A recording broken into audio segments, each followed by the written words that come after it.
Hey everyone, this is Zoras from Not Casuals. In today's video, I'm gonna go over the new patch 1.0.38 for the Anniversary Festival. There's a very big new event coming up, as well as a new Epic Commander and some very cool quality of life improvements.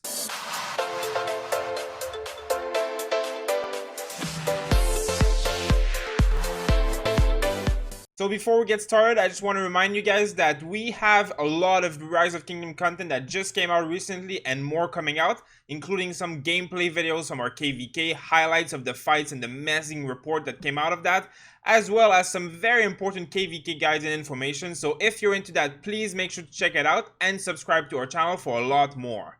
Now, let's get right into it. So this patch just arrived a few hours ago.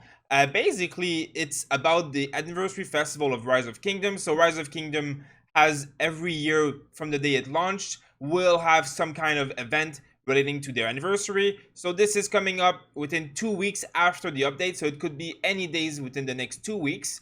And this will be a very good event. Now, there was an event like this last year, of course, and it cost something between 7,000 to 10,000 gems to get all the rewards from it, and of course has an incredibly high amount of rewards, so it's very worth it. So start saving up your gems. At least 7,000 is what I believe would be the minimum requirement.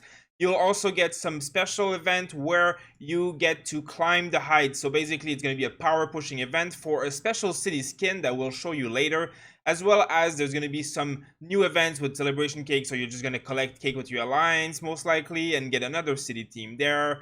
And there's going to be this new celebration box from probably killing barbs and all that stuff. The usual arms training, which is an event that we've done a video on about before, which is a very good and very rewarding event. And there'll probably be more of the little stuff that we are used to, as well as they say there's going to be some very big surprise coming at some point during this event, which I never know what they mean by that, so we shall see.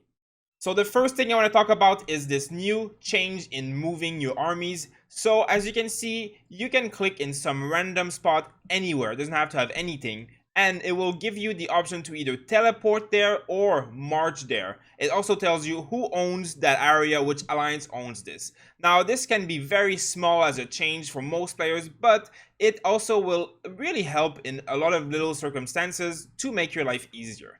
Now, the way to do this is basically you select anywhere that's completely empty, and you just click and wait for the little lines to come up, and then you just release. And then you can march here and tell whatever army you want, or multiple armies, whatever. As well as if you could teleport, you clicked here, and obviously I can't because my marches are out, but basically this would let you teleport here if the space was available, and it would probably just start this. You could move the city around from this point instead of having to drag it all the way around from anywhere else. So this basically just makes life easier, especially when you're doing stuff like altars and runes in KVK, or you're meeting somewhere to do barbarian keep. Instead of clicking a gathering node and then it selects gatherers for you, or clicking a barbarian and it uses AP, you just click anywhere and just move your army there very easily, just like so. Just do march, boom, move. Now my army is coming all the way from here. Super simple, straightforward, very good change. Now, the next big change, of course, is going to be the new commander, Matilda of Flanders. Basically, a gathering commander. As you can see, her second skill increases stone by 25% and food and wood by 20%. So she's basically a stone gathering speed commander, but food and wood 20% is very high if you compare to the other epic gathering commander, which is Joan, as she also gives 25 to everything. So it's on par with Joan for stone and very close for the other ones. Now, the last skill, the expertise, is 10% additional resource auto completion. So that is the biggest thing about her. She will become probably one of the best main gatherers in the game now, just from that skill alone, because 10% more resource is amazing. Now, the rest of it is troop capacity and basically lose attack, which doesn't mean anything for this. So troop capacity is always good when you're gathering, of course.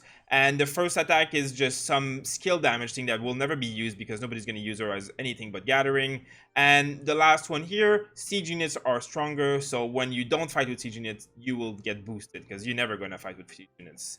So now, again, this ability, the expertise, is really good. So obviously when you unlock her, you get her second skill unlocked, you max the second skill, and then obviously you expertise her as soon as you can and want as a gatherer. There's a lot of videos on gathering and which level to bring them and which skill to unlock, so obviously this will be the same rules as that.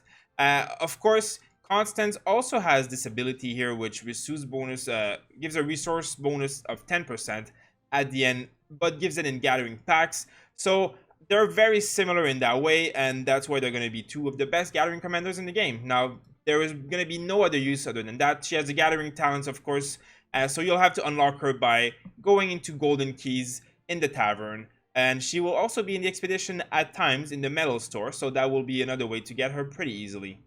So now if you go here in your chest and you look at the reward list, of course the equipment chests are as they were before. I think they've improved the chances on some of it being a little bit higher, but I don't have the exact numbers about this, so not much has changed on that end. Now if you go to golden chests, you'll see that now you have Matilda right here, so obviously she can be gotten from the golden chest, as well as her sculptures can also be gotten from the golden chest.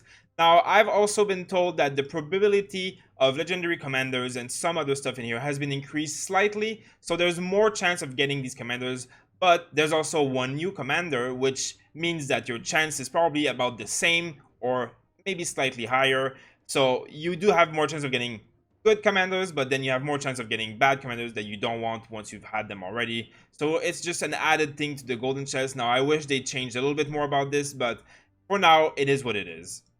Now, while we're speaking about the commanders and the new changes, the other changes that they have now added to this information on the skills themselves, you can see that there's this new little thing here that says troop capacity, and there's a little one. So you basically just click on it and this little information will be given to you. So this is basically just to make things a bit clearer and help the information flow. They've also rewarded some of the stuff that's written here. So for example, when you go to a commander like Charles and you click on stuff like garrison, now it specifically says things about if it's your own city and stuff like that. So I know that a lot of the garrison skills, sometimes people are not sure if it's garrison of a city or garrison of a building, all that kind of stuff.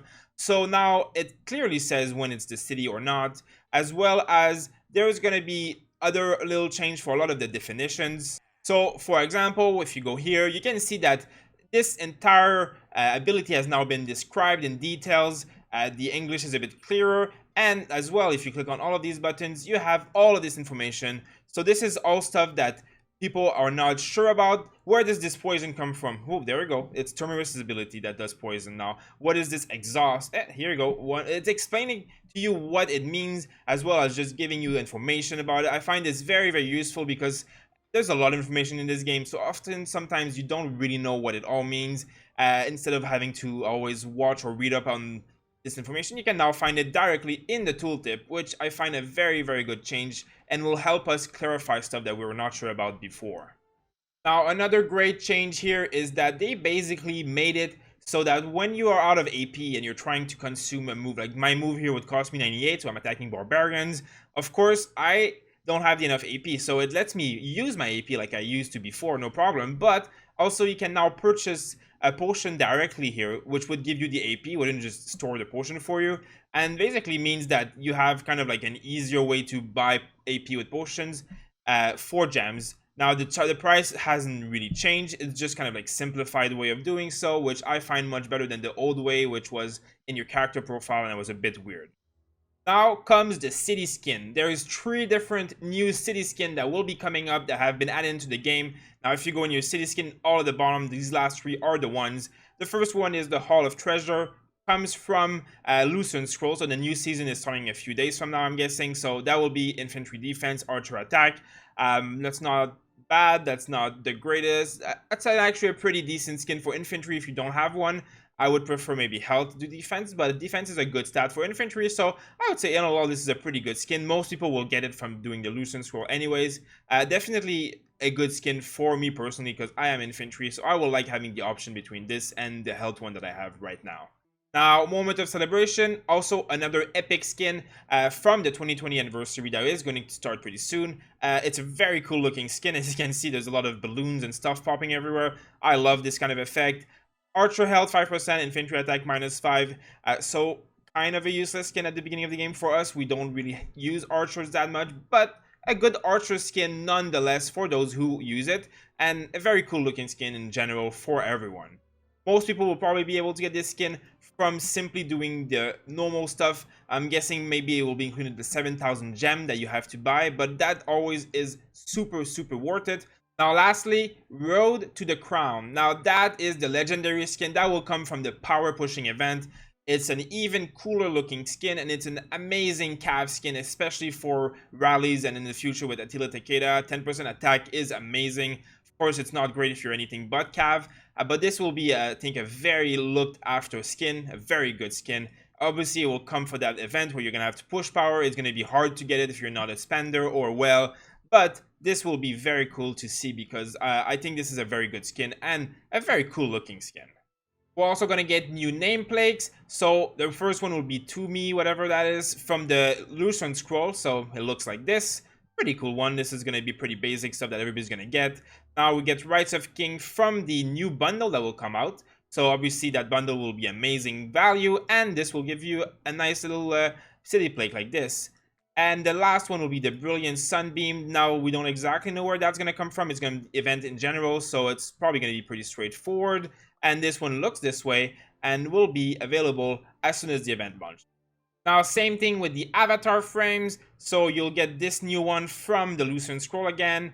And we'll get this Rite of Kings one, which I find is very cool looking, from the bundle somewhere in Happy Anniversary. And lastly, the Brilliant Sunbeams, which will also be earned in the anniversary somehow. So actually, I'm very impressed with these two last skin because they're like a whole castle around your frame, which is not something they do as often. Last one being like this. So this is going to be pretty cool. Of course, this is the biggest event of the year for Rise of Kingdoms. So this is the event where you don't want to miss out anything because this is where you get the best rewards. Now, one other minor change that they did is that when you go into your items and you go into the blueprints directly, basically clicking the blueprint tells you what this item does. Before, this used to be blank. You would just say this is the Staff of the Lost. Now you'd have to go in your blacksmith and find out what that item is if you don't know them by heart. So it's just kind of an easier way when you're either purchasing parts of the blueprint or you're just kind of trying to craft something. This will tell you what is what. It's just simpler and easier to understand, nothing else. Now, last but not least, they have added Richard and YSG to these bundles. So when you buy these chests, you get a treasure, which has a chance of containing the sculpture of one of the commander, the one who's featured up here, which in my case, it's Cao Cao. Of course, a lot of players who are at the beginning of the game, you will always have him, and then the next one that you get is Charles Martel, and that hasn't changed. Basically, what they've done is that they have added Richard and YSG at the end of this chain. Now, this chain goes on for a very long time. There's El Cid, Frederick, Mehmed, Caesar. There's all these other commanders that come in between. So that will do absolutely nothing for new accounts. If you are an old account and you had maxed out these purchases and you were not doing them anymore because there was no more commanders, now there's Richard and YSG, but those are going to be commanders that most often will be maxed by then. So this is pretty much the most useless change of this patch. It will do absolutely nothing because if you have bought all of these chests to the point where you're now available to unlock Richard and YSG with them, it means you're well already. You've been spending for many months, more than a year to be honest, probably. So you already have all these commanders expertise. It would almost be impossible if you didn't. Otherwise, I mean, it's gonna be never seen by any players who are not basically spenders who have played this game for a long time. So this will not affect almost anyone. So this is about it for the changes from this patch. Of course, when this event goes live, we're going to make an entire video for this event specifically because this will include a lot of extra stuff, a lot of cool events to do, and a lot of really fun rewards that will be amazing and worth it. So save at least 7,000 gems for this event coming up, as well as get ready, save some AP, have everything ready because you will need to do this event because this is the best event of the year. So look forward to this event and the video that I'm going to make about it. If that interests you, I'm going to go into details about everything. So make sure to subscribe and stay tuned for this video coming up shortly. Now, we're very excited for it to come for us ourselves. So let's hope it comes within the next few days instead of 2 weeks from now, but we don't actually know. Now, guys, if you enjoyed this video, please make sure to leave a like to support the channel, as well as please leave us a comment if you have any suggestions for new videos or ideas or anything like that, feedback, anything. We're going to take it in the comments here or on our Discord in the description. A link is available for that. Thank you guys for watching, and we'll see you next time.